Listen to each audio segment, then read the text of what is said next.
Ang Pilipinas ngayon. Narito na ang pinakamainit na mga balita na nakalap sa bawat sulok ng bansa. Ihahatid sa bawat Pilipino saan man kayo sa mundo. Ang Pilipinas ngayon. Pakinggan ang bawat kaganapan sa bawat lalawigan. Ito ang Pilipinas ngayon. Magandang araw po sa ating mga tagapakinig. Welcome po ulit sa ating programang Ang Pilipinas Ngayon. Ito pong muli ang inyong lingkod, Steph Vicente. Samahan niyo po ako sa kabuuan ng ating palatuntunan.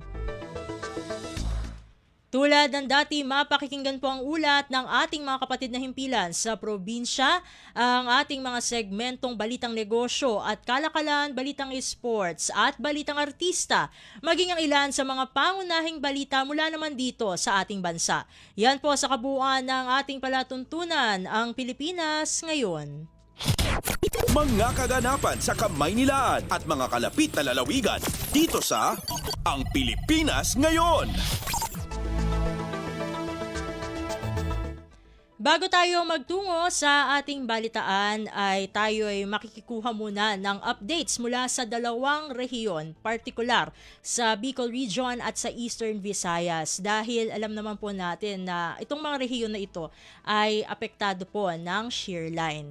At sa una po nating panayam sa araw na ito at sa edisyong ito ng Ang Pilipinas Ngayon, kasama na po natin sa linya ng komunikasyon si Sir Gremil Alexis Naz, ang tagapagsalita ng Office of Civil Defense Bicol Region. Sir Gremil, welcome po sa Ang Pilipinas Ngayon. Si Steph Vicente po ulit ito ng Radyo Pilipinas World Service. Hello ma'am, magandang hapon po at sa lahat po nakikinig po sa atin. Sir Gremil, matanong bago ko po tanungin yung mga figures no o datos mula dun sa mga naging apektado po nitong shear line na ito. Kumusta na po ang lagay ng panahon diyan sa Bicol Region? Kami ma'am dito ma'am sa station namin sa may Lagas City Albay ay medyo makulimlim pa din po pero hindi na po gaanong umuulan. Konting ambon. Same with other provinces na heavily affected for the past days. Medyo ambon na lang din pero makulimlim. At eto nga po no, Sir Gremil, ano-ano po bang mga lugar sa Kabikulan po ang masasabing apektado po nito pong shear line? Based po ma'am dito sa report na hawak po namin, ang submitted report po sa amin ay for Catanduanes and Camarines Norte, yung sa latest na official situation report po ng Region 5. And dun sa mga naiulat po sa dalawang probinsya na yon, ay meron pong 13 na barangay na may naiulat na mga pagbaha. And kagabi, nung pakikipag-usap ko din po sa provincial DRM officers ng Camarines Norte at Catanduanes, ay subsided na po itong mga baha. Meron po ba kayong datos po no kung ilan po exactly yung individuals or families po na naging affected po nitong shear line at ilan po sa datos na ito ang nasa mga evacuation centers pa po? Yung hawak po namin ma'am na data, yung sa initial report pa lang po ma'am kahapon, ay meron po tayong report ng affected population sa Catanduanes pa lamang po, na kung saan umabot sa 123 barangay, 13,845 families or 49,817 na persons. Pero dito po ma'am, wala pong naiulat na nag-evacuate based sa initial reports po kahapon. Regarding naman po no sa mga affected pa rin po ay meron po bang hopefully wala naman po no na meron bang naitalang casualties or injured po? Based ma'am din sa unang report po sa amin ng Catanduanes, meron pong isang reported na casualty, but for validation pa po ito ng management of the dead and the missing cluster, isa pong 32-year-old male from Barangay Sikming, Virac, Catanduanes, na kung saan ay nung nandun po siya sa may daan between Barangay Bigaan, Barangay Sikming, ay nadala po siya ng malakas na floodwater. And meron din pong isang reported missing dyan po sa San Miguel, Catanduanes, isang 56 years old na lalaki from Barangay Obo na kung saan habang inaayos niya po ang kanyang bangka ay nadala po siya ng malalakas na tubig. Mm-mm, mm-mm. And speaking of, dahil nabanggit nyo yung floodwaters, saan-saan po bang bahagi ng rehiyon nakapagtala ng matinding pagbaha? Dito ma'am sa mga reports po sa amin, meron po sa parts ng Catanduanes, doon po sa San Miguel and Panganiban kahapon na may mga umabot sa chest level. Pero mabilis din naman pong humupa yung baha. And dito naman po sa parts ng Daet sa Camarines Norte ay knee level po yung pagbaha.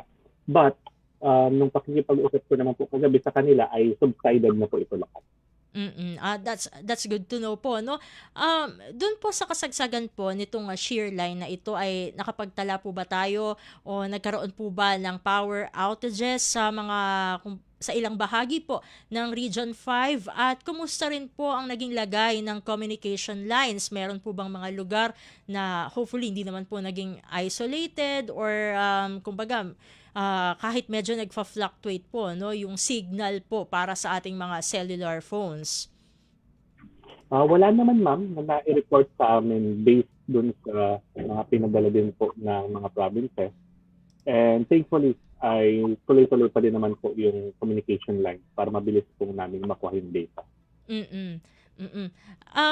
Eto naman po, no, syempre dahil kanina nabanggit natin na may mga affected po, no, nitong shear line na ito, kumusta po ang koordinasyon ng OCD Region 5 sa ating national government agencies maging sa ating mga lokal na pamahalaan para tuloy-tuloy pa rin pong matulungan itong mga affected areas po? For Catanduanes and Camarines Norte po, we're just waiting kung meron silang specific needs na kailangang i-request sa regional level. And once naman po na makuha po namin agad ito, ay tititingnan po natin kung paano po natin maibibigay yung mga pangangailangan po nila. Pwedeng i-relay po namin sa DSWD if specific food and non-food items po ang pangangailangan nila. Or kung kailangan nila ng additional na manpower ay pwede tayong kumuha din sa uniform services po. Hindi ko na masyadong kukunin ang inyo pong oras, no, Sir Gremil, dahil alam po namin na patuloy pa rin po ang assessment po sa pangangailangan po ng ating mga kababayan dyan sa Bicol Region. Ano na lamang po ang inyong paalala para po sa mga naging apektado nitong shear line?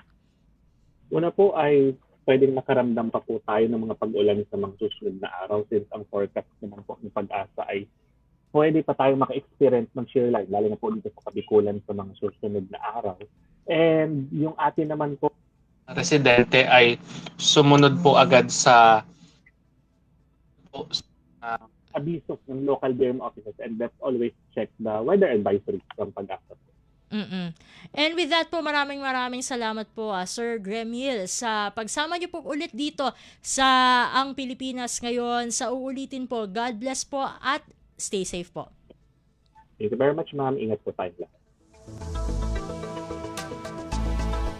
Atin pong nakasama para sa unang panayam natin dito sa Ang Pilipinas Ngayon si Sir Gremil Alexis Naz, ang spokesperson po ng Office of Civil Defense sa Bicol Region. Samantala ay tayo dadako sa Eastern Visayas, pero bago natin dakuin ang naturang rehiyon ay magkakaroon muna tayo ng mga balitang ipapasok sa ngayon. Sa mahalagang balita, umaasa si Pangulong Ferdinand R. Marcos Jr. na makakabisita si US President Donald Trump sa Pilipinas para sa nalalapit na ASEAN Summit na kasabay ng ika-80 anibersaryo ng diplomatic relations ng Maynila at Washington. Huling bumisita ang American President sa bansa noong 2017 kung saan nag-host din ang Pilipinas ng ASEAN Summit. Ayon kay Pangulong Marcos, inaasahan niya ang pagbisita ni Trump lalo't makatutulong anya ito para mapanatili ang momentum ng high-level exchanges sa pagitan ng dalawang bansa. We look forward to continued support for ASEAN community building, in particular from the United States, through our comprehensive strategic partnership. And we hope to welcome President Trump once again in Manila for the ASEAN Summit later this year. Pangulong Ferdinand R. Marcos Jr. Kumpleto, detalyadong balitaan, di papahuli sa mahahalagang kaganapan. Kamustahin ang inang bayan, ang Pilipinas ngayon. Samantala, naniniwala si Pangulong Ferdinand R. Marcos Jr. na refleksyon ng business confidence ng mga investors ang matagumpay na pagsasapribado ng Caliraya, Botocan, Kalayaan hydroelectric power plants sa Laguna.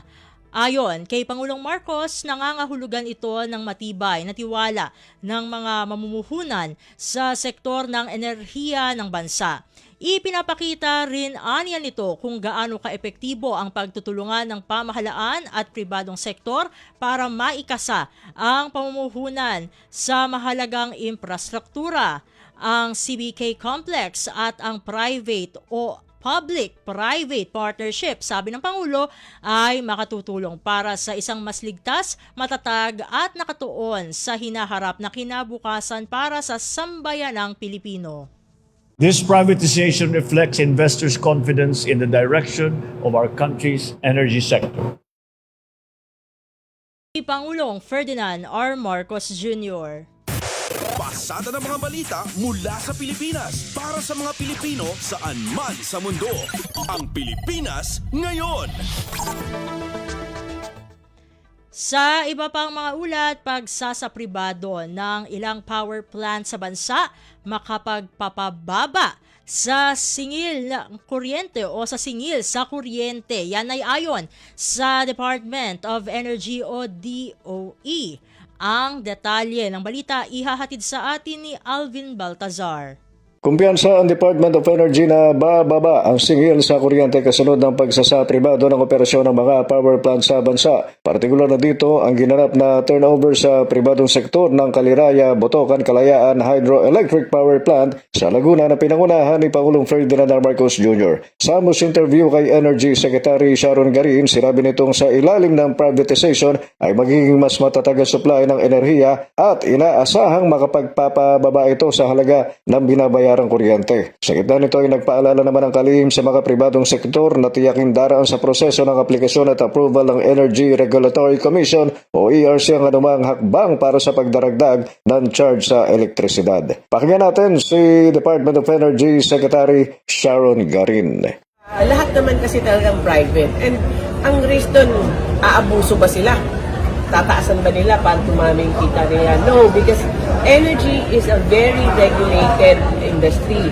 Mula sa Palasyo ng Malacanang para sa Bagong Pilipinas, Alvin Baltazar, Radyo Pilipinas, Radyo Publiko.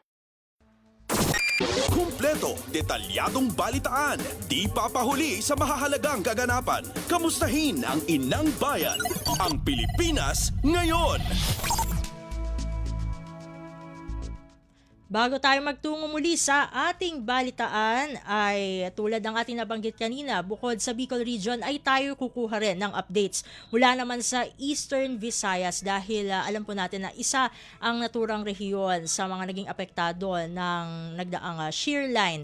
At upang magkaroon tayo nga ng updates, kaugnay nito ay makakasama natin ang Chief ng Operations Section at Information Officer ng Office of Civil Defense dyan sa Eastern Visayas.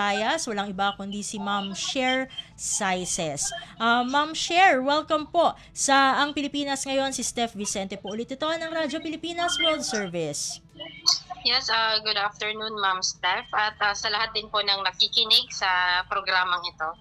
Ma'am Cher, una po sa lahat, kumusta na po ang lagay ng panahon sa Eastern Visayas?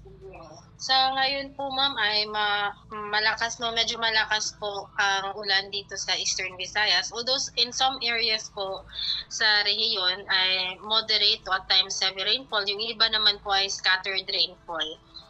But generally po maulan po ngayon dito sa Region 8. Ma'am Cher, base po sa inyo pong kumbaga obserbasyon po no ng OCD diyan sa Region 8, ano-ano pong lugar sa Eastern Visayas ang masasabing pinaka-apektado nito nga pong shear line? Sa ngayon po ma'am, ang mga lugar po no na heavily affected since yesterday po na shear line effects ay sa Eastern Samar at Northern Samar. However po, today po, umabot na po hanggang Southern Leyte at Leyte ang epekto po ng shear line. So, inuulan na rin po ng orange to red rainfall ang mga lugar po sa Leyte at Southern Leyte. Meron na po bang initial kumbaga mga datos po no patungkol sa kung ilan ang apektadong individuals or families nito nga po shear line at ilan po rito if ever po na meron po ang nasa mga evacuation centers? Yes po ma'am. Since yesterday ay nung February 9 yesterday ay meron po tayong na-receive na report from the DSWD ma'am na meron po tayong at least 385 families po affected o 1,281 individuals. As to the displaced families naman po, ito po yung mga nasa evacuation center, 48 families po o 263 individuals ang mga nasa loob ng evacuation centers. However po, ngayon po, since ongoing pa rin naman po ang ulan at for preemptive din po na measures of our local government units, initay din po natin ma'am yung update po. Baka po kasi may mga nadagdag po sa datos na ito. So we will just wait for the updated reports from the DSWD. And hopefully po, meron po tayong mga malagdagan kasi po, this is just one of the preemptive measures or proactive measures po of our LGUs para po maiwasan yung mga eventualities, lalo na po sa mga high-risk areas. Ito naman po Ma'am Cher, sana walang ganito datos pero nagkaroon po ba ng casualties or injured na may kinalaman po dito sa shear line? Fortunately po ma'am, sa ngayon po ay wala po tayong casualties. Kahapon lang po ay meron po kaming na-receive na report na may mga missing fisher folks po tayo doon sa may Canavin, Eastern Samar. But fortunately po, nung pagkahapon ay nahanap din po sila at buhay naman po ang mga na-reported na missing fisher folks. That's good to know po, no? Samantala, meron po ba tayo mga damaged infrastructures o mga lugar na kumbaga po ay nagkaroon ng matinding pagbaha? If meron po, ilan po itong mga infrastructures o mga lugar na ito? Sa ngayon po ma'am ay wala pa po tayo mga reported damages on infrastructure and hopefully po ay wala pong mangyaring ganon. Pero meron lang po kami ma'am na mga na monitor na roads and bridges yesterday na kumbaga na-submerge po ng pagbaha. Pero ngayon po ay mga passable naman na po ito. Ito po yung mga usual roads and bridges po na kumbaga umaapaw talaga yung tubig. And fortunately din po today ay subsided na po itong mga lugar na ito. Sa pagkakaroon po nitong shear line na ito ay nagkaroon po ba ng power outages within Region 8 at kumusta rin po ang linya ng komunikasyon sa naturang rehiyon? Sa ngayon po ay meron po kaming kumbaga na-receive na report ma'am na we had 87 power interruptions pero madalian lang po ito dahil po sa walang tigil na pag-ulan for 2 days. Pero ito naman po ay naibalik naman po agad. So, hindi na po siya considered as outage. As to the communication naman po ay wala naman pong interruption as of now.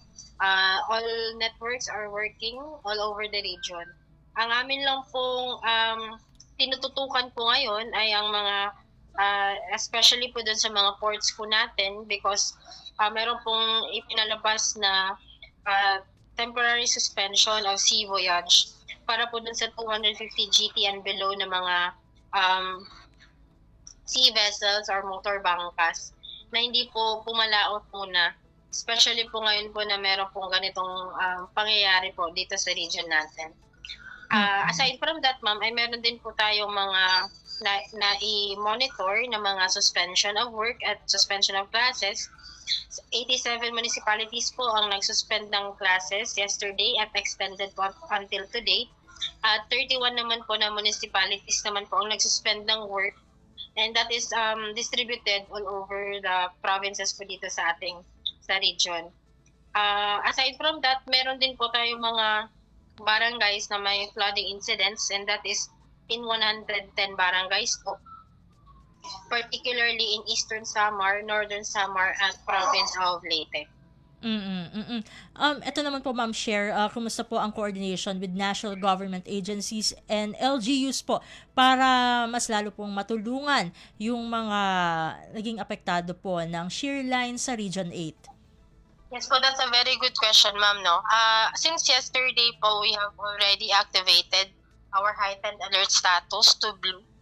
So, ito po yung isa sa mga indicators that we are in close coordination with our local government units and the regional DRRM Council member agencies, particularly po sa mga response clusters po natin, na kung saan po yung mga augmentation needs ng ating LGUs kung kakailanganin po, and the mobilization of resources ay mas madali pong maibibigay o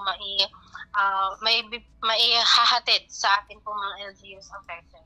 So, in terms of coordination naman po and to the reports being generated by the regional DRM Council, ito naman po ay galing po sa mga local government units as our frontliners, no?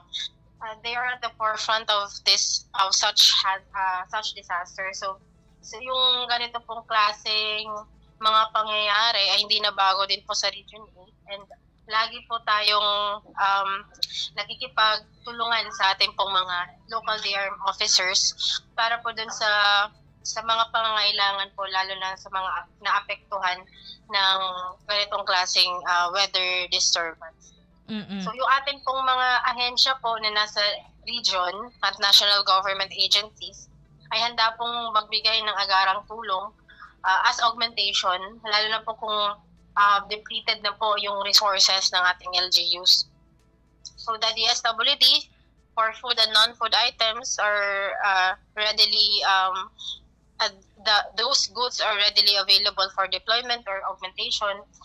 The non-food items po coming from the Office of Civil Defense are also readily available po kung kakailanganin din po ito ng ating mga LGUs, and also from other response clusters and agencies po, ma'am.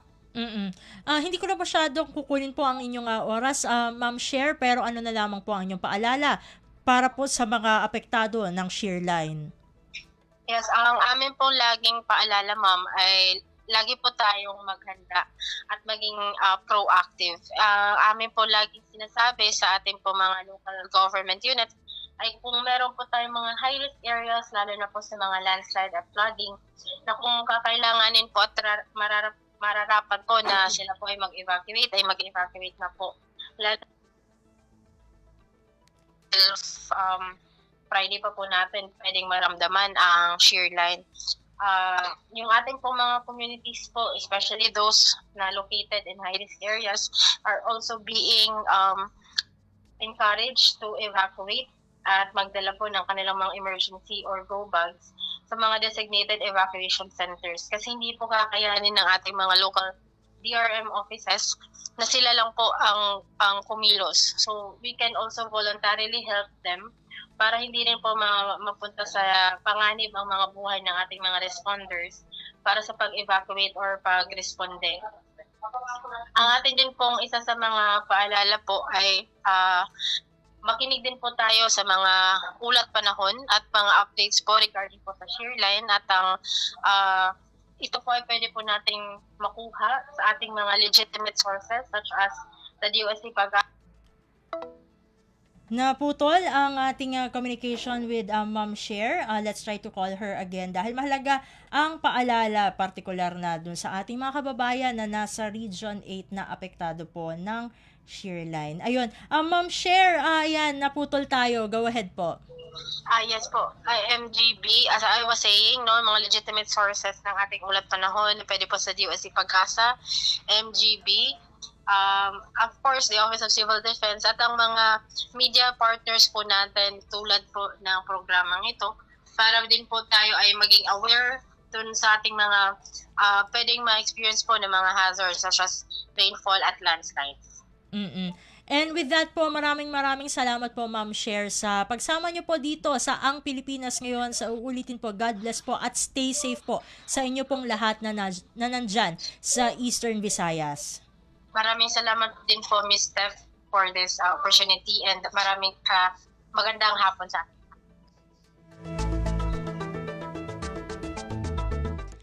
At nakasama po natin dito sa Ang Pilipinas Ngayon ang Chief ng Operations Section at Information Officer na rin ng Office of Civil Defense sa Eastern Visayas. Walang iba kundi si Ma'am Cher Saices. Habang inaantabayanan natin ang Malacanang press briefing ay dadako tayo muli sa ating balitaan. Sa iba pang mga balita, pahayag ng ilang mga mambabatas sa usapin sa West Philippine Sea o WPS na pabor sa China hindi maikokonsidera na pagtataksil sa Pilipinas.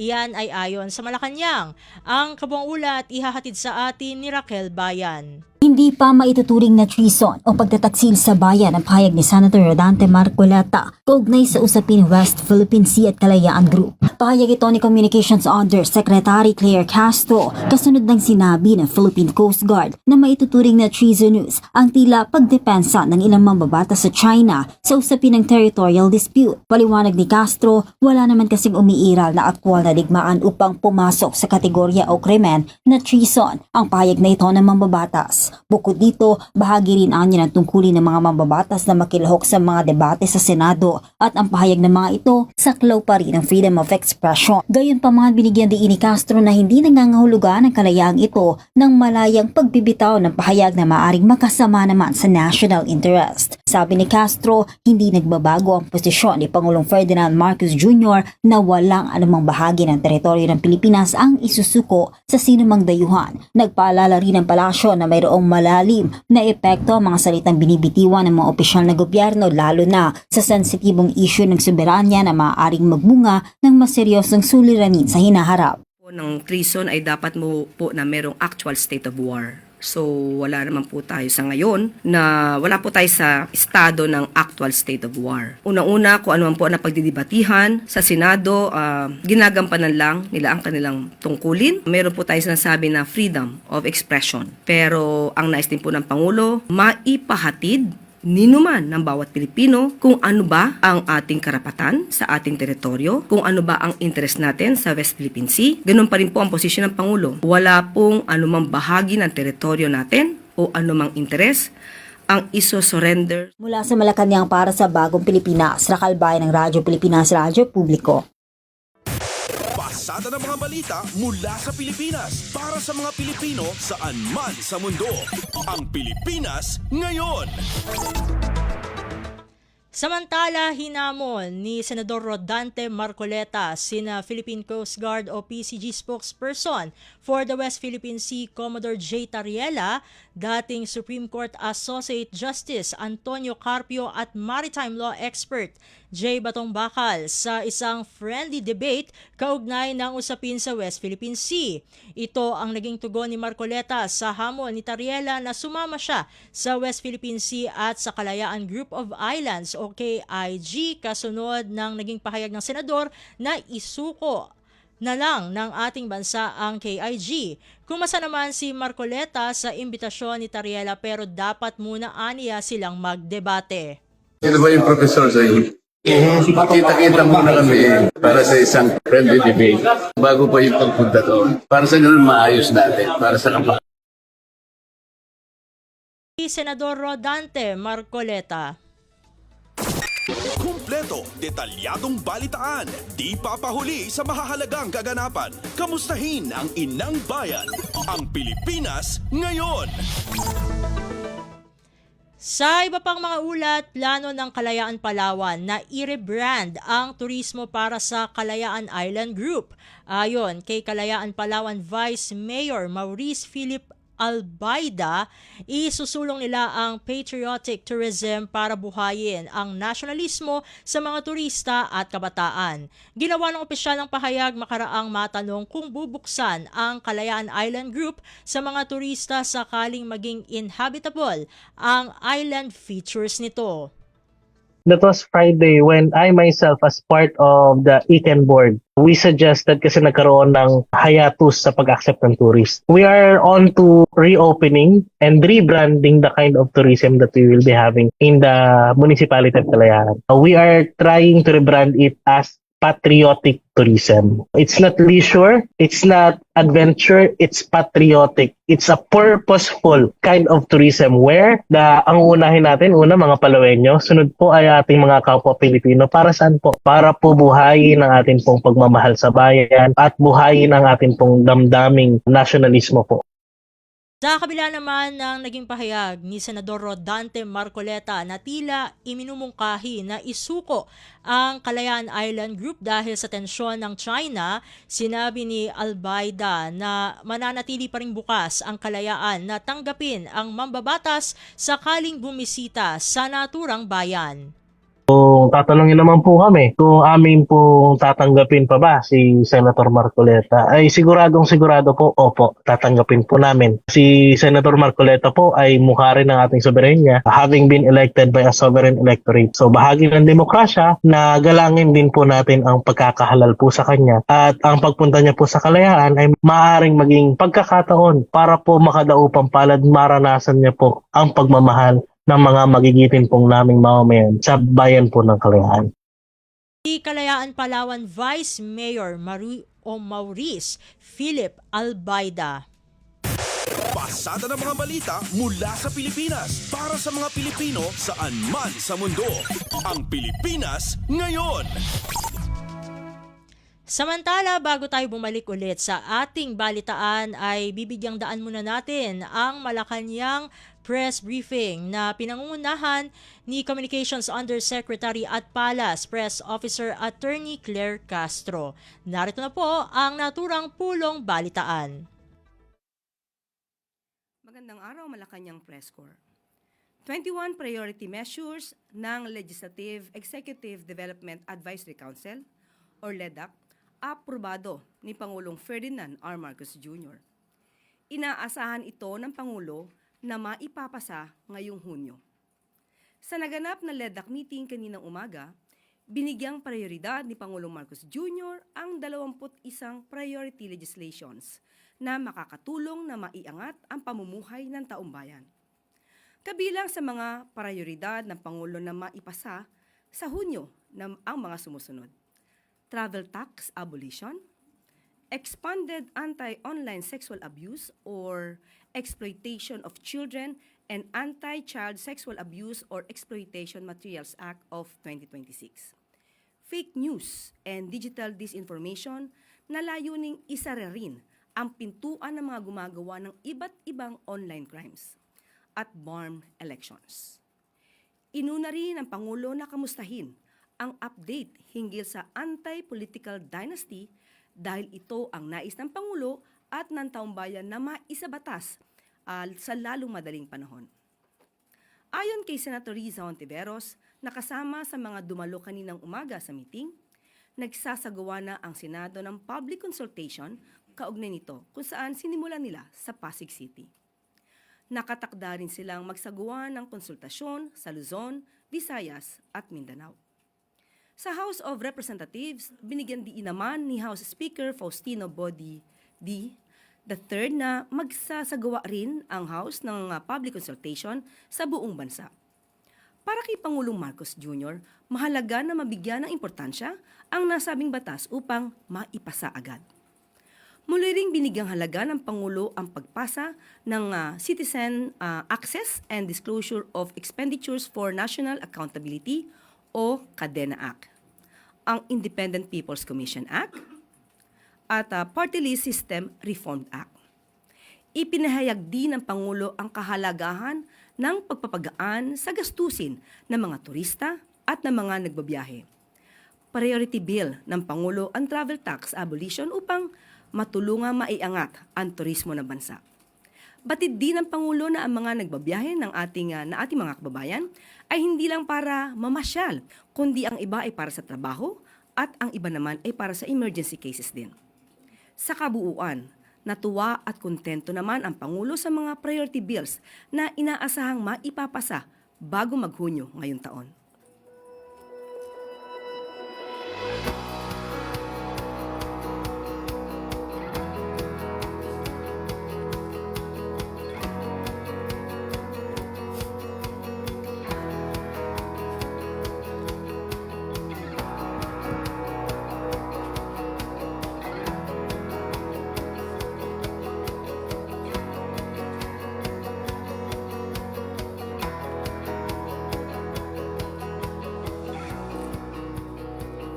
Maaari na po akong tumanggap na inyong mga katanungan. Unang tanong mula kay Rafi Ayeng. Ma'am. Hello. Good afternoon, Yusek. On the abolition of travel tax. Ma'am, yung ibang tourism stakeholders naman natin, hindi naman pinupush na i-abolish totally because nakatutulong nga naman sa atin. But then, gusto lang nila mapababa. And at the same time, hinihingi lang nila sa TIEZA yung full report na kung saan nagamit ang mga travel tax na binayad ng ating mga turista. Ano po yung comment ng Malacanang? Ang travel tax po ay ginagamit unang-una po ang 50% ito ay sa mga TIEZA tourism projects, infrastructure projects. Ang 40% naman po ay educational assistance at scholarship sa CHED. At ang 10% naman po ay para sa pag-promote ng culture and heritage po natin. Ito po ay sa tulong po at sa pagtulong sa National Commission in Culture and the Arts po. Ma'am, can the palace ask TIEZA, particularly the boss of TIEZA is Mark Lapid, to issue a full report on the tourism infra projects na naisagawa during his long tenure? Ito naman po ay sumasa ilalim din po sa COA examination. So, hindi lang po kinakailangan na orderan pa sila na magbigay ng kanilang report patungkol po dito dahil ang COA po ay tinitignan din po ang kanilang mga pagre-report. Isang follow-up mula kay Tristan Nadalo, Newswatch Plus. Good afternoon, Yusek. Follow-up lang po dun sa travel tax. Paano po kaya saan nakukunin ngayon ng gobyerno yung mga posibleng mawala because of the abolition of travel tax and ma-assure ba na mapupondohan pa rin yung mga, let's say, kumukuha doon for education, culture, and yung iba pa pong nakikinabang doon sa travel tax? Opo, kapag ka po ito ay nagkaroon ng abolish na po lahat at hindi lang kumbaga deduction lang yung fee, ito naman po ay pupuntahan ng gobyerno, of course, sa pamamagitan po ng GAA. A related question mula kay Samuel Medinilla.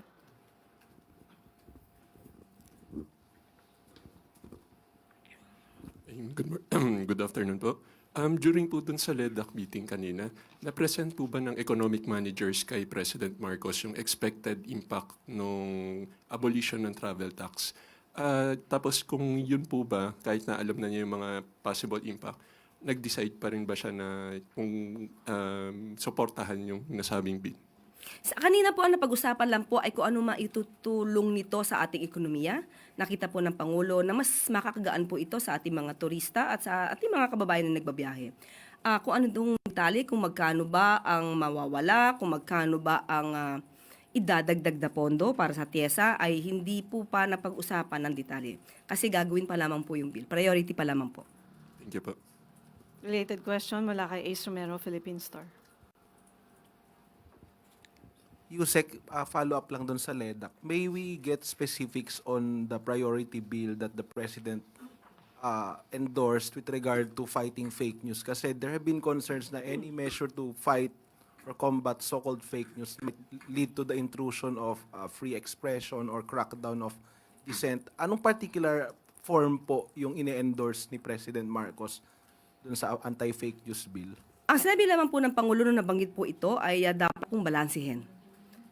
Yun po ang ating nadinig sa Pangulo, dapat balansihin nga po dahil nga po baka po masagasa yung freedom of expression.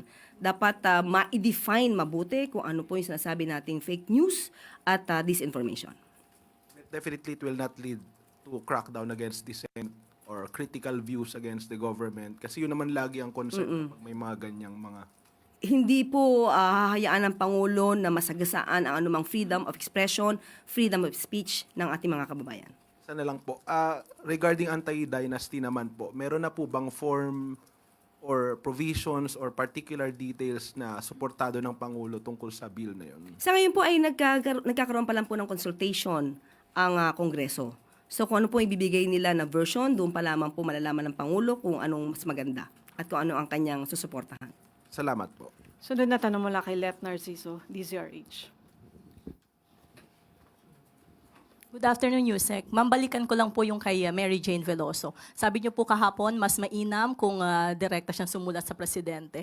But upon checking, dati na pong dumulog sa palasyo at naghain ng petisyon ang pamilya ni Veloso para magawaran siya ng clemency. Nakarating po ba ito sa Pangulo at ano ang kanya naging tugon? Kanina po ay nakausap po natin mismo ang sa OES at sinasabi po nila na aaralin po kung ano pa yung mga provision at kung ano ba yung minutes of the meeting nila sa bansang Indonesia. At prerogative pa rin po ng Pangulo ang masusunod. At ang sinabi niyo rin po noon dati, kung walang malalabag na batas, posible ang paggagawad ng clemency. So, are there legal impediments that prevents the President from granting clemency to Mary Jane? Katulad ng aking sinabi, aaralin po nila yung pinakahuling minutes of the meeting nila with Indonesia at titignan po nila kung walang anumang malalabag na batas. At muli, prerogative po ng Pangulo kung ano man po ang kanyang igagawa dito. Sunod na tanong mula kay Ann Soberano, Bombo Radyo. Yusek, good afternoon. Yusek, nakapagpasya na po ba si Pangulong Marcos na tanggapin yung imbitasyon ni US President Donald Trump na maging miyembro ng initiative na Board of Peace? Sa ngayon po ay wala pa pong napafinalize na anumang tungkol sa meeting. Kung meron po ay ibibigay po namin sa inyong pinaka-update. Yes, ma'am, follow up lang. Anong mensahe po ang ipinahihiwatig ng naturang imbitasyon sa international community, particular po dito sa Asia-Pacific region? Mari po bang magkaroon ng implikasyon ito sa security, kabilang na po ang issue sa West Philippine Sea? Ipapaubayo ko po ang katanungan na yan sa DFA po. Salamat po. Sunod na tanong mula kay Katrina Domingo, ABS-CBN. Good afternoon, Undersecretary. Ma'am, aside from the bills that you have already mentioned, ano pa po yung iba doon sa 21 priorities that the President and the legislative leaders have enumerated during their meeting earlier? Madami. Dala ko naman. Okay. Marami po dito. Unang-una, nandyan po yung National Center for Geriatric Health. Nandyan din po yung Classroom Building Acceleration Program Act. Pero ang isa po sa binigyang tutok ng Pangulo ay yung tungkol sa pagpapaganda ng coconut industry. So, binigyan din po niya ng Pangulo na dapat matulungan po natin ang mga coconut farmers natin dahil tayo daw po ang nag-e-export second. Tayo sa pinakamalaking na e-export sa buong bansa. So, pinatututukan din po ito ng Pangulo. Ma'am, follow-up question regarding the travel tax. Since the President already deemed it very necessary, what is his view with regard to the Philippines' ranking in terms of tourism arrivals in the country, considering that Malaysia, Thailand, Vietnam has already outpaced us as a top tourism destination in the region? Tingin nga po ng Pangulo, ang isang pagbawas sa travel tax ay makakatulong po na maiangat ang turismo sa ating bansa. Kaya po, binibigyan din niya po ito. Is he satisfied, dissatisfied, frustrated? How would you describe kung ano po yung outlook ng Pangulo when it comes to the travel woes that the Philippines is facing as of the moment? It was not discussed a while ago. So I would rather ask him specifically with that question. Sunod na tanong mula kay Tristan Nadalo, Newswatch Plus. Hi, Yusek. The Department of Foreign Affairs has said that the appointment of a spokesperson for maritime affairs reflects President Marcos's directive that diplomacy should take a central role in state-to-state engagement. So now, with the DFA serving as the government's authoritative voice on regional and international issues, with this in place, can the public now expect a more unified messaging from the government when it comes to the West Philippine Sea issue, knowing na may iba't iba po tayong tagapagsalita from different agencies? May Coast Guard, may National Maritime Council, meron din po from the Philippine Navy. So for the public, parang minsan po na nararamihan sila sa tagapagsalita. Iba-iba po kasi ang kanilang goal. Iba-iba po ang kanilang pagiging spokesperson. Iba-iba yung kanilang topic. Pagdating po sa DFA, it's more on the policy. Pagdating po, let's say, sa Philippine Coast Guard, sa operation sila. So magkaiba po kasi ang magiging mensahe ng Philippine Coast Guard as compared sa DFA. So nagkakaisa naman po, alay naman po kung ano ang gusto ng Pangulo. Firm, pero diplomatic. So, hindi naman po nagkakaiba-iba. Iba lang po siguro ang kanilang, kung paano nila ito ihayag, dahil iba naman din po yung kanila ipinapahayag. Yung isa ay polisiya, yung isa naman po ay operations.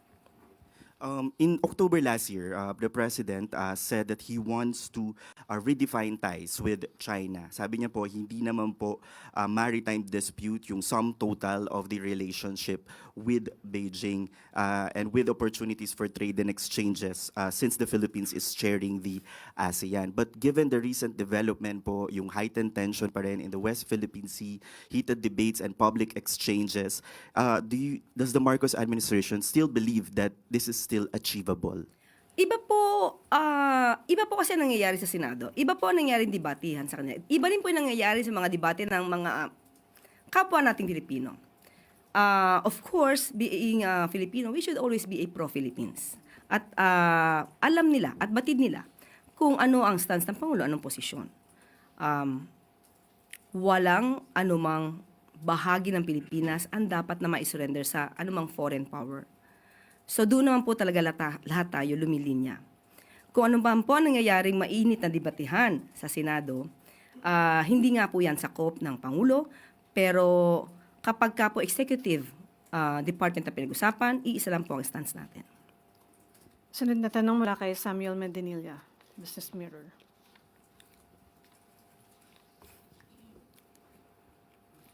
Good afternoon po. Regarding po dun sa upcoming trip ni President Marcos sa New York po, will he meet with some US officials and will he discuss yung tariff na inimpose ng US last year? Sabi po ng DFA, sila na lamang po muna ang magbibigay ng detalye patungkol po dyan. Thank you po. Ace Romero, Philippine Star. Yusek, going back to the LEDA, kasama ba sa priority list yung bills strengthening the independent body that will investigate corruption, pati yung kadena? Yes, oo, kasama. Sama silang dalawa. Yeah, nabanggit ko na. So he expects them to be passed by June? Yes, yun ang napag-usapan at pipilitin na maipasa lahat itong 21 priority bills bago matapos ang June itong taon. Given na included po yung anti-corruption body na yan doon sa priority bills, how will this help? What will be the implication of that doon sa fate ng ICI? Ngayon po ay hindi pa po natin alam kung ano mangyari sa ICI dahil kabibigay lamang po nila ng kanilang report at ngayon po yun ay inaaral. Kung magkakaroon po ng People's Independent Commission, tignan po natin kung anong mangyayari sa ICI. Dahil ang ICI naman po is an independent commission, a fact-finding commission na nakakatulong po sa ehekutibo para mas mapabilis po ang pag-iimbestiga ng ombudsman at ng DOJ. Salamat po. Okay, wala nang tanong mula sa MPC. Balik sa Yusek Claire. Maraming salamat. Libreng pay wards o shared room sa mga ospital ng Department of Health o DOH pinag-aaralan ng pamahalaan ni Pangulong Ferdinand R. Marcos Jr. Bilang tugon sa hangarin ni Pangulong Marcos Jr. na walang Pilipinong mahihirapan sa mga paggamutan. Pinag-aaralan na ngayon ang DOH sa pangunguna ni Secretary Ted Herbosa ang paglabas ng Department Memorandum Circular. Mag-uutos ito sa lahat ng DOH hospitals na maging zero balance billing ang mga pay wards para sa mga direct contributors ng PhilHealth. Ang mga pay wards ay iba pa sa basic accommodation na sa kasalukuyang sakop ng zero balance billing. Tututukan po natin ito. Nais ng Pangulo ang mas maganda at mas epektibong healthcare para sa mga Pilipino, para sa bagong Pilipinas. Nagkaroon ng malakas na paghiling na bigyan natin ng mas magandang pribilehyo ang mga direct contributors ng PhilHealth. Ito yung mga nakakaltasan sa sweldo ng kanilang premium. At sabi nila, isasama mo rin ba kami sa basic accommodation? Sana naman makakuha kami ng mas magandang accommodation. Nadinig po ng ating Pangulo ang inyong haliling. At inatasan ako to think of these programs. Papagandahin natin sa PhilHealth. Merong mga panukalang kailangan pa ng proseso.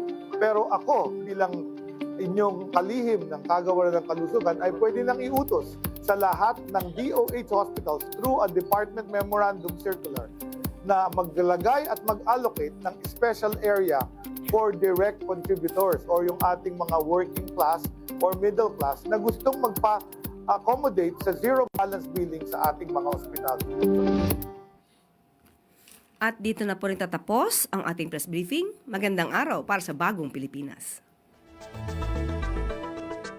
Ating pong nasubaybayan ang Malacanang press briefing na pinangunahan ni Communications Undersecretary at Palace Press Officer Attorney Claire Castro. Sa ating balitaan, aabot na sa 957 ang bilang ng mga Pilipino na nagtatrabaho sa illegal scam hubs sa Cambodia ang napauwi na pabalik ng Pilipinas simula pa noong taong 2022. Nitong Disyembre 2025 lamang, nasa 451 na ang bilang ng mga napauwi ng Department of Migrant Workers o DMW buhat nang magsimula ang pinaigting na crackdown sa mga scam hubs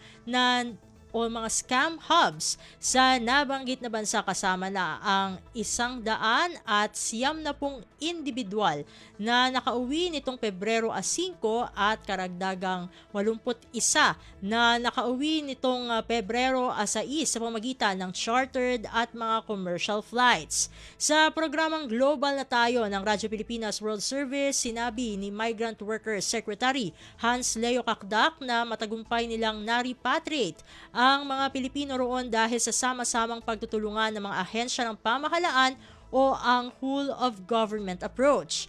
Nagpasalamat naman si Secretary Kakdak sa Department of Foreign Affairs at sa ating embahada sa Phnom Penh dahil sa kanilang matagumpay na pakipag-ugnayan sa Cambodian authorities upang sagipin ang mga Pilipinong na biktima ng human trafficking.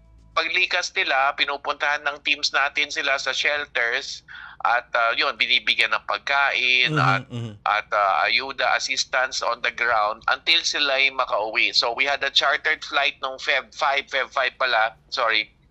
We had a chartered flight nung Feb 5 and then 2 more flights. Commercial bookings na yung sumunod sa Feb 6 and Feb 8. Yung charter natin had a 190. Wow. And yung 2 separate commercial bookings, 81 ang napauwi mula nung chartered flight, kaya 451 ang napauwi mula nung Disyembre at total 957 since 2022. Samantala, sinabi rin ni Secretary Kakdak na binigyan nila ang mga nasagip ng pagkain at ayuda habang tinutulungan sila ng ahensya hanggang sa sila ay makauwi.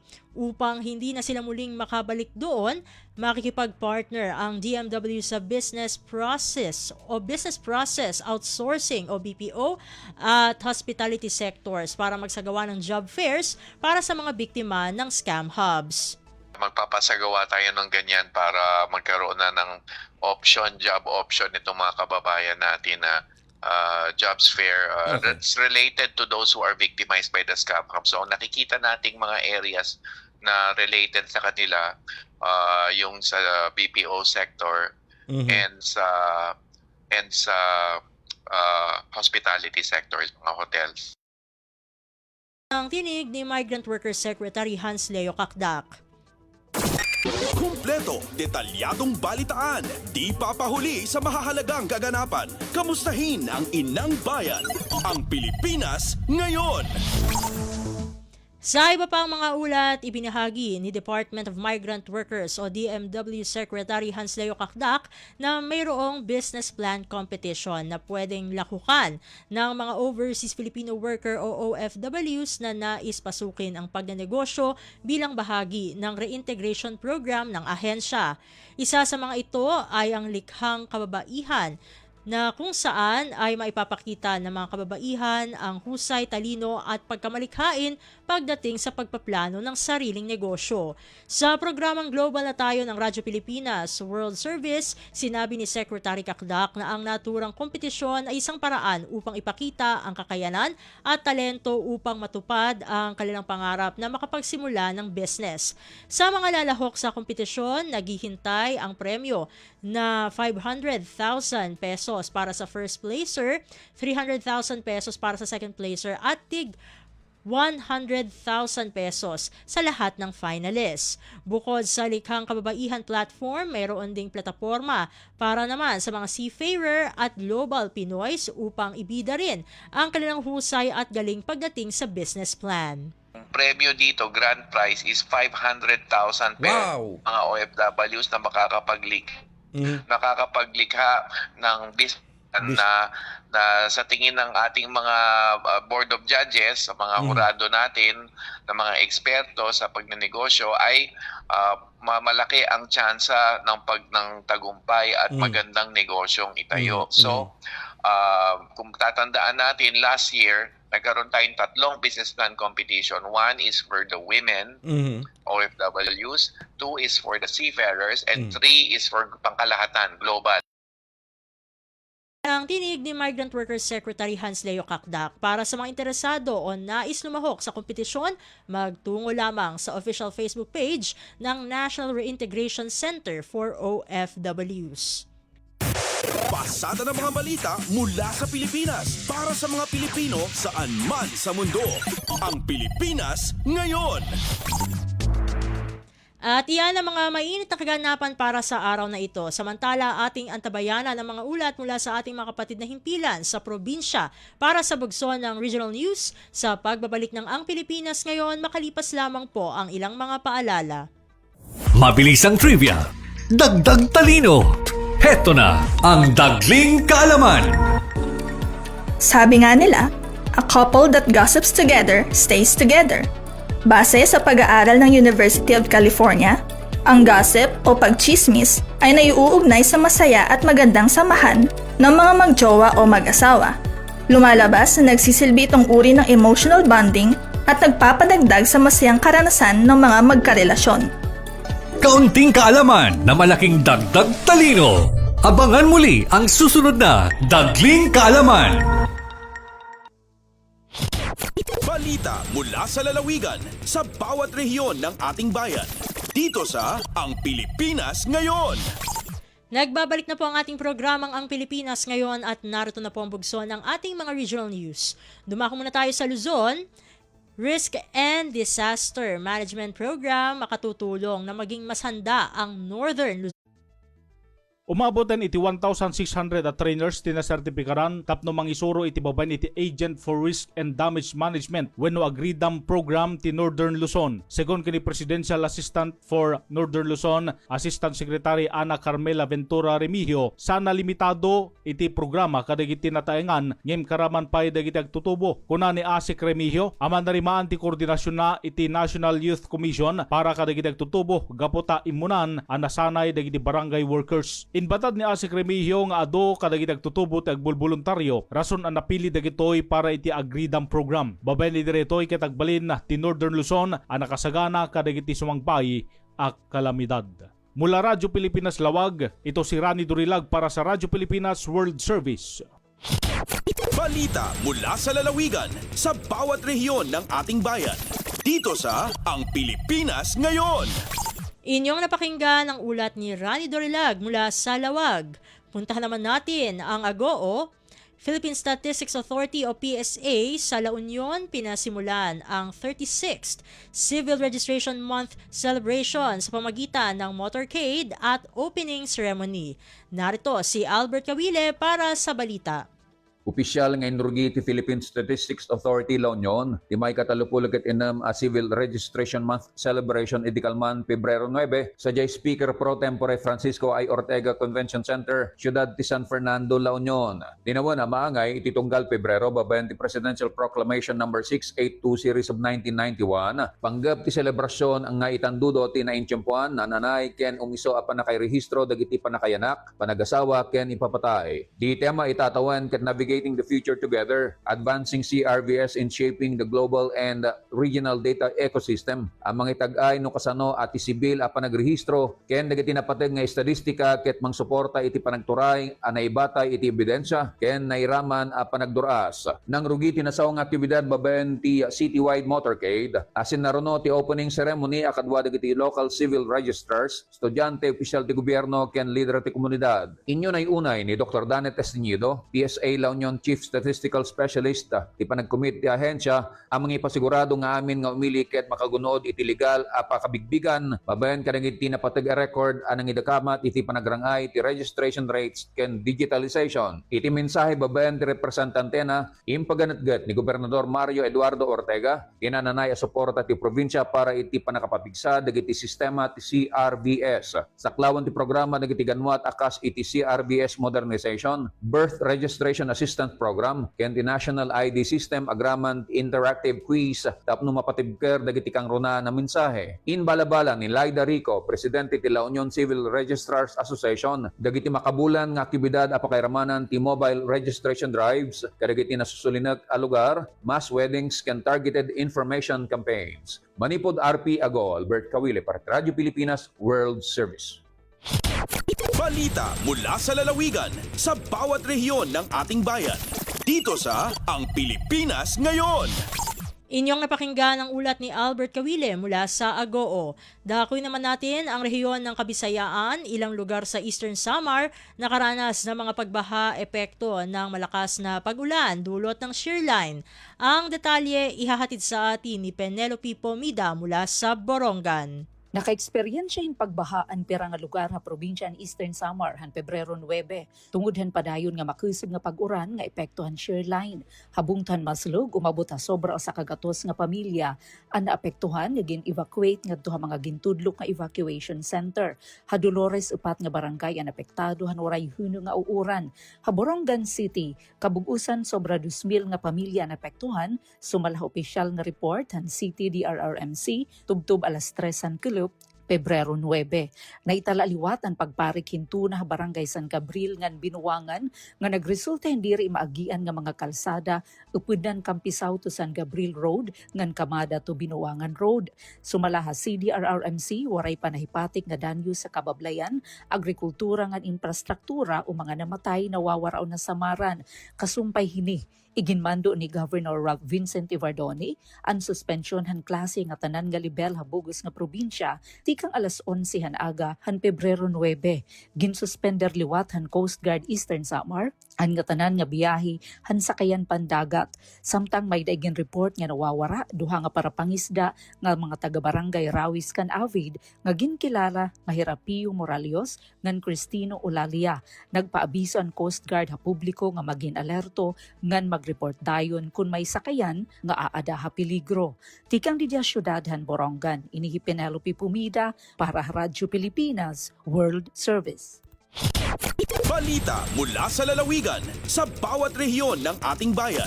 Dito sa Ang Pilipinas Ngayon. Inyong napakinggan ang ulat ni Penelope Pomida mula sa Borongan. Dumako naman tayo sa Sogod. Bagong Provincial DOH Building pinasinayaan sa Southern Leyte. Ang kawang ulat ihahatid naman sa atin ni Dalia Orit. Opisyal na nga giinaugurahan ang bagong Provincial Department of Health o DOH Building nga nanahimutang sa Soy MPH Compound sa Barangay Dongon, Masin City, Southern Leyte. Ang pag-inagura sa mga pasilidad, gipangunahan ni DOH Regional Director Dr. Exuperia Sabalpirino, hinsa mao'y nahimong pinasidunggang bisita, uban si Southern Leyte Vice Governor Rosa Emilia Mercado ug ang mga dagkong opisyal sa ahensya sa pagpanguna ni Dr. Leticia Tan. Gilauman nga ang bagong Provincial DOH Building maghatag og kahupayan, hustong pag-atiman ug mas epesyente nga serbisyo alang sa tanang Southern Leyteños. Matod pa sa mga opisyal, ang bagong pasilidad makatabang sa mas maayong koordinasyon o pagpatuman sa mga programa sa panglawas, ilabi na sa paghatag og serbisyo nga mas duol ug mas maabot sa katawhan. Gikan sa Sogod, Southern Leyte, kini si Dalia Abiara urit para sa Radyo Pilipinas World Service. Balita mula sa lalawigan sa bawat rehiyon ng ating bayan. Dito sa Ang Pilipinas Ngayon. Inyong napakinggan ang ulat ni Dalia Urit mula sa Sogod. Puntahan naman natin ang rehiyon ng Mindanao. Pamahalang panlalawigan ng Bukidnon magbibigay ng legal assistance sa biktima ng Boss Ironman Motorcycle Challenge. Ang kabang ulat ihahatid sa atin ni Kokoy Medina.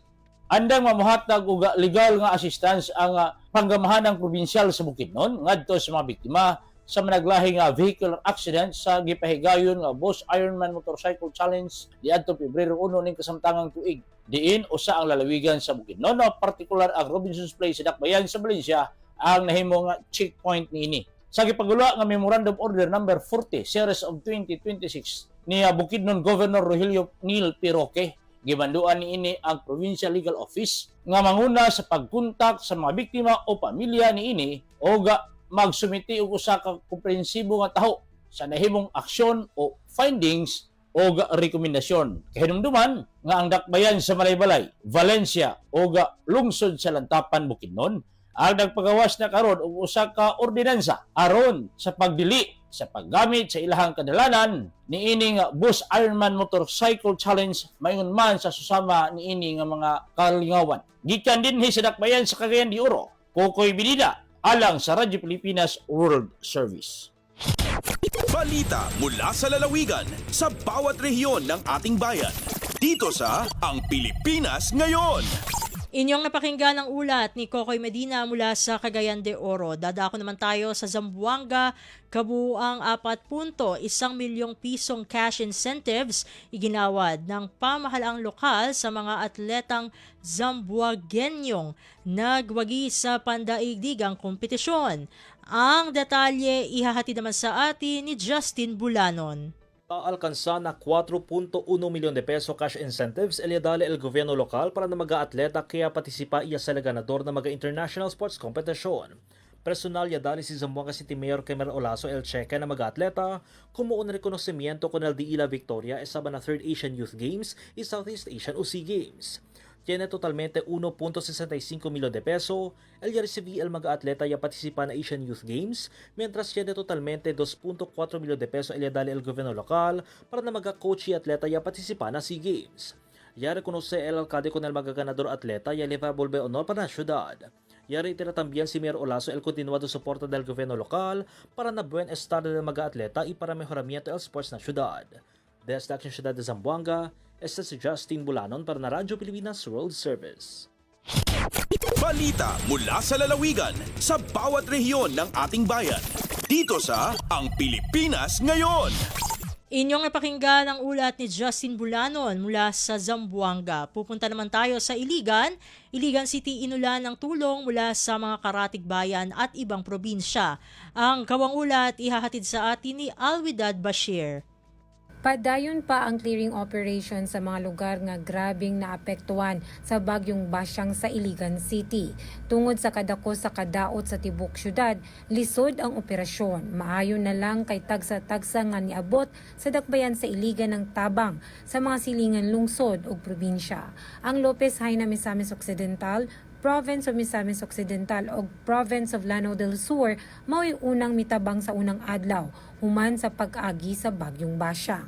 Gisundan kini sa pribadong sektor o ubang pang mga lungsod o probinsya nga nagdala sa nagkalaing-laing hinabang o ginabang ilabi na sa mga dakong truck o guban pang kaymanan nga makatabang sa operasyon sa paghawad sa mga nagunang dalan sa dakbayan. Karong adlaw gipaabot nga personal nga bisitahon ni Department of Public Works and Highway Secretary Vince Dinzon ang mga lugar nga grabing nadaot sa bagyong Basyang. Gikan sa dakbayan sa Iligan, ako si Alwidad Bashir para sa Radyo Pilipinas World Service. Balita mula sa lalawigan sa bawat rehiyon ng ating bayan. Dito sa Ang Pilipinas Ngayon. Inyong napakinggan ang ulat ni Alwidad Bashir mula sa Iligan. Dito na nagtatapos ang bugso ng ating regional news. Narito na po ang ating segmentong Balitang Negosyo at Kalakalan. Sa Lagay ng ekonomiya, kalakalan, negosyo at iba pa. Atin ang alamin dito sa Ang Pilipinas Ngayon. Sa una nating balita, domestic liquidity ng Pilipinas lumagon ng 7.0% noong Disyembre ng taong 2025. Ang detalye ng balita ihahatid sa atin ni Melanie Valdos Reyes.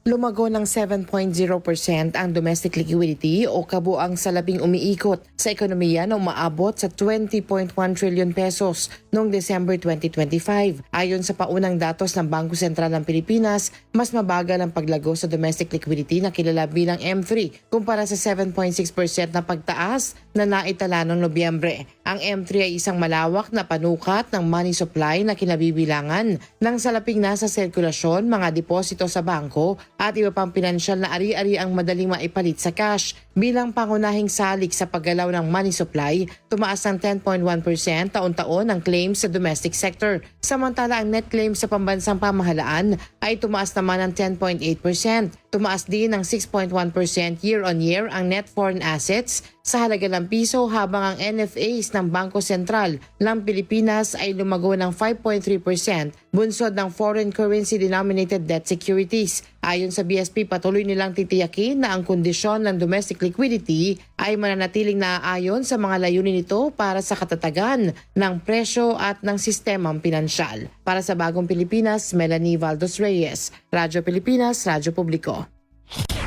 Lagay ng ekonomiya, kalakalan, negosyo at iba pa. Atin ang alamin dito sa Ang Pilipinas Ngayon. Samantala, cap sa tax exemption ng mga bonuses ng mga manggagawa ipinapanukalang itaas sa 150,000 pesos. Ang kawang ulat ihahatid naman sa atin ni Kathleen Forbes. Isang panukalang batas ang inihain ng Makabayan Block na layong maitaas sa 150,000 pesos ang cap o ceiling sa income tax exemption para sa 13-month pay, Christmas bonus at iba pang katulad na benepisyo ng lahat ng mga manggagawa sa bansa. Ayon kay ACT Teachers Party List Representative Antonio Tino, isa sa may akda ng panukala, hindi lamang ang mga taga-gobyerno ang makikinabang kundi pati ang mga manggagawa sa pribadong sektor. Sa pamamagitan anya ng House Bill 7661, mababawasan yung buwis sa mga benepisyo at bonus dahil mula sa kasalukuyan 90,000 pesos ay itataas ang tax exemption sa 150,000 pesos. Kaya naman kung maisa katuparan, magiging tax-free na ang maraming bonuses. Para sa Bagong Pilipinas, Kathleen Forbes, Radyo Pilipinas, Radyo Publiko. Lagay ng ekonomiya, kalakalan, negosyo at iba pa. Atin ang alamin dito sa Ang Pilipinas Ngayon. At sa pagtatapos ng ating segmento, narito ang palitan ng salapi ngayong araw, Pebrero 10, ayon sa Bangko Sentral ng Pilipinas o BSP. Ang US dollar ay nagkakahalaga ng 58 pesos and 44 centavos, ang Japanese yen naman ay 38 centavos. Ang Singaporean dollar ay katumbas ng 46 pesos and 20 centavos, habang ang South Korean won naman ay 4 centavos. Ang Chinese yuan ay 8 pesos and 44 centavos, ang Hong Kong dollar naman ay 7 pesos and 48 centavos. Ang British pound naman ay 80 pesos and 4 centavos, habang ang euro ay katumbas ng 69 pesos and 64 centavos. Ang Canadian dollar ay 43 pesos and 12 centavos, habang ang Saudi Arabian rial ay 15 pesos and 58 centavos. Lagay ng ekonomiya, kalakalan, negosyo at iba pa. Atin ang alamin dito sa Ang Pilipinas Ngayon. At dito na nagtatapos ang ating segmentong Balitang Negosyo at Kalakalan. Narito na ang ating segmentong Balitang Sports na ihahatid naman sa atin ang ating kasamang si Leo Magpayo. Updates at pinakahuling mga usapin sa mundo ng palakasan. Atin ang pakinggan dito sa Ang Pilipinas Ngayon.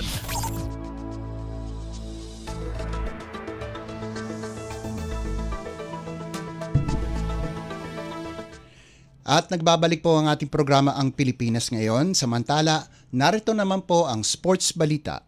Maganda ang panimula ni Alex Ayala, subalit tuluyang bumigay sa ikalawang set kaya't natalo siya kay Teresa Valentova ng Czech Republic 6-7 at 1-6 sa round of 64 ng WTA 1000 Qatar Open sa Doha nitong Lunes.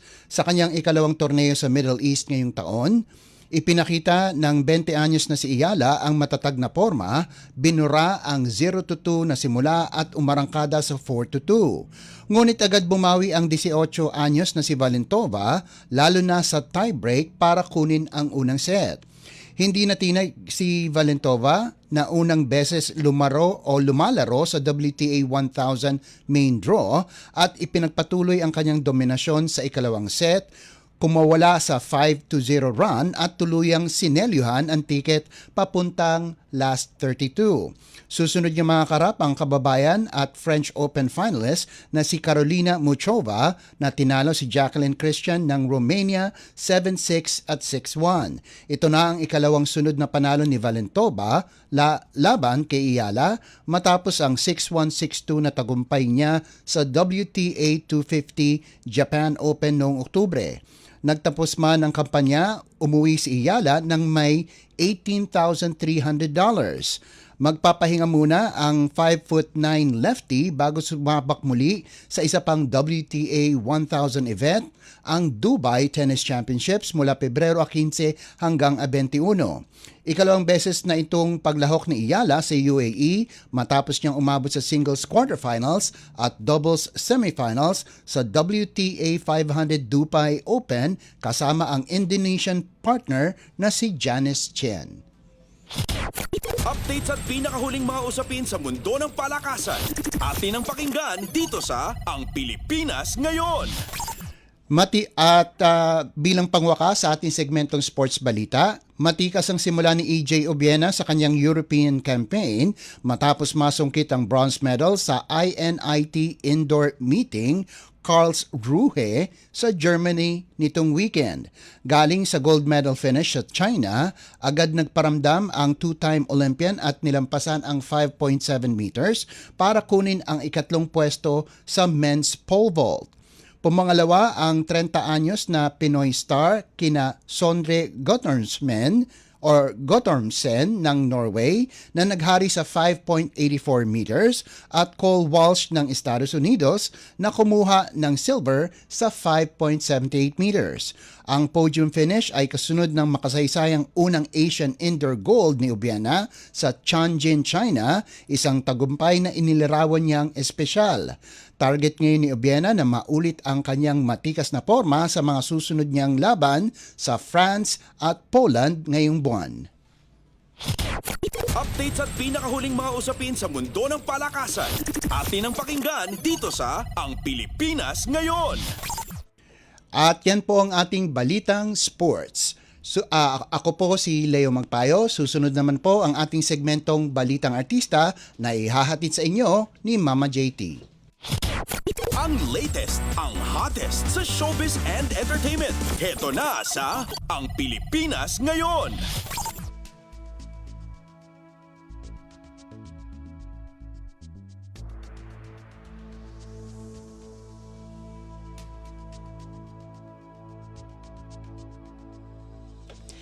Hello! Magandang araw sa ating mga chismoso at chismosong nag-aabang ng mga trending na balita sa mundo ng showbiz. Ito na ang ratsyada ng ating mga chika!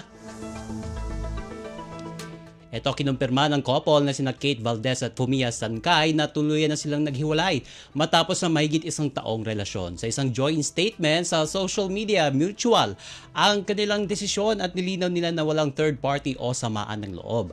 Ayon sa kanila, kailangan nila ng panahon at espasyo para sa personal growth, healing at self-development. Humiling din sila ng pag-unawa at respeto mula sa publiko at fans. At binigyan diin na nagpapasalamat pa rin sila sa suportang natanggap nila bilang magka-partner at ngayon bilang magkahiwalay na individual. Bago niyan ay umugong na ang balita ng kanilang breakup noong June 2024. Samantala, it's a baby girl. Yan ang kinumpirma ng celebrity couple na sina Loisa Andalio at Ronnie Alonte. Sa kanilang gender reveal party noong February 8 na dinaluhan ng pamilya at malalapit na kaibigan sa showbiz. Sa mga larawan at bidyong ipinost nila, makikita ang pink theme na decor na nagkumpirma na babae ang kanilang magiging panganay na papangalan ng Rooney Lior. Present din sa selebrasyon ng ilang celebrity friends nila tulad ni na Carlo Aquino, Charlie Dizon at Michelle Gumabaw. Matatanda ang inanunsyo na mag-asawa ang pagbubuntis ni Loisa noong araw ng Pasko, December 25 bilang linggo matapos ang kanilang kasal noong November 27, 2025. At eto pa, ngayong buwan na o hindi pa man Valentine's Day ay nagpa-advance Valentine's greeting na ang dating starstruck Avenger na si Iwamoto para sa partner niyang si Pampi Lacson sa Instagram. Sa caption, pabirong sinabi ni Iwa na sweet lang siya ngayon dahil malapit na ang Valentine's Day pero naghayag din ng kaniyang pagmamahal kay Pampi bilang ama ng kanilang mga anak. Hindi naman nagpauli si Jody Santa Maria na dating asawa ni Pampi at nag-react sa comment section at nagbiro na ready na ang gown ko na tila tumutukoy sa posibleng kasal ni na Iwa at Pampi. Sinagot ito ni Iwa na wala pa raw at si Jody raw ang isa sa mga unang makakaalam. May isang anak sina Jody at Pampi habang si Iwa at itong si Pampi naman ay may 2 anak. At sa pagtatapos ng ating segmento, nagulantang ang netizens matapos mabangga ng isang sasakyan ng alfresco area ng Italian restaurant na Daggiana Cucina Italiana na pagmamayari ng pamilya ni Matteo Guidicelli sa Alabang, Muntinlupa City. Ayon kay Matteo, nangyari ang insidente bandang alas 4 ng hapon ng linggo, Pebrero 8 at walang nasaktan dahil wala namang customer sa alfresco area noon. 2 empleyado ang dinala sa ospital para magpa-check up ngunit walang malubhang pinsala. Nilinaw din niyang limitado lamang sa labas ang damage at bukas pa rin ang loob ng restaurant habang pansamantalang isinara ang alfresco area para sa pagkukumpuni. Nagpasalamat si Matteo sa kaligtasan ng lahat at nagpaalala sa publiko na manatiling alerto sa anumang sitwasyon. Ang latest, ang hottest sa showbiz and entertainment. Heto na sa Ang Pilipinas Ngayon. And OMG, wala na po tayong sapat na oras para sa ating balitang artista. Maraming salamat mga ka-chismis sa pakikinig sa aking mga chika for today. Ako po si Mama JT para sa Radyo Pilipinas World Service. Nagbabalik na po si Steph Vicente. Ang latest, ang hottest sa showbiz and entertainment. Heto na sa Ang Pilipinas Ngayon.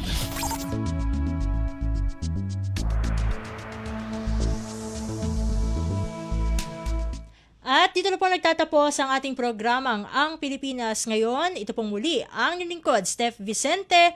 Mabuhay po tayong mga Pilipino. At yan ang Pilipinas Ngayon. Muling samahan sa parehong oras at alamin ang pinakahuling mga kaganapan at balita saan man kayo naroon. Ang Pilipinas Ngayon.